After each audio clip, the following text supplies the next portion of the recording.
मौत के बाद शरीर का क्या होता है? चलिए इस सवाल को पूरी तरह से विज्ञान के नजरिए से समझते हैं। जैसे ही सांस और दिमाग काम करना बंद करते हैं, शरीर में तुरंत एक नेचुरल प्रोसेस शुरू हो जाता है। सबसे पहले शरीर की सारी मांसपेशियां पूरी तरह से ढीली पड़ जाती हैं, एकदम रिलैक्स। इसे डेथ चिल भी कहते हैं। शरीर अब गर्मी पैदा नहीं कर पाता, इसलिए वो ठंडा होने लगता है।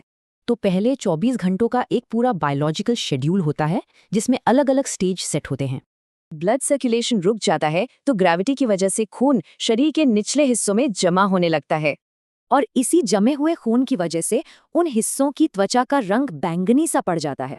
कुछ घंटे बाद जो शरीर पहले एकदम रिलैक्स था, अब वो अकड़ने लगता है।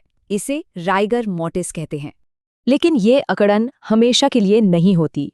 ये कितनी देर रहेगी, ये कई बातों पर निर्भर करता है। अब शरीर के गलने का प्रोसेस शुरू होता है, पर इसकी स्पीड हमेशा एक जैसी नहीं होती।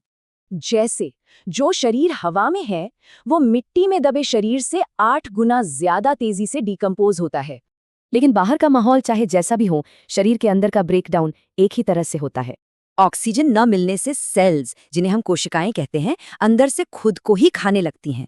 सेल्स के टूटने से जो लिक्विड बनता है, वो शरीर में पहले से मौजूद बैक्टीरिया और फंगस को दावत देता है। अब रोकने के लिए इम्यून सिस्टम तो है नहीं, तो ये माइक्रोब्स तेजी से बढ़कर शरीर को खाने लगते हैं। इस प्रोसेस में करीब 400 तरह के अलग अलग केमिकल्स और गैसें निकलती हैं। इन्हीं गैसों की खास गंध से कीड़े मकोड़े आकर्षित होते हैं, जो इस प्रक्रिया को और तेज कर देते हैं। ये पूरा प्रोसेस तब तक चलता है जब तक कि सिर्फ कंकाल ना बच जाए। और आखिर में काफी समय बाद कंकाल भी धीरे धीरे गलकर वापस मिट्टी में मिल जाता है।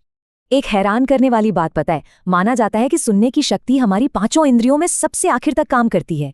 ये हमें एक जरूरी बात पर लाता है। दुनिया भर में ऐसी मौतों का एक बड़ा कारण है फिजिकल एक्सरसाइज की कमी।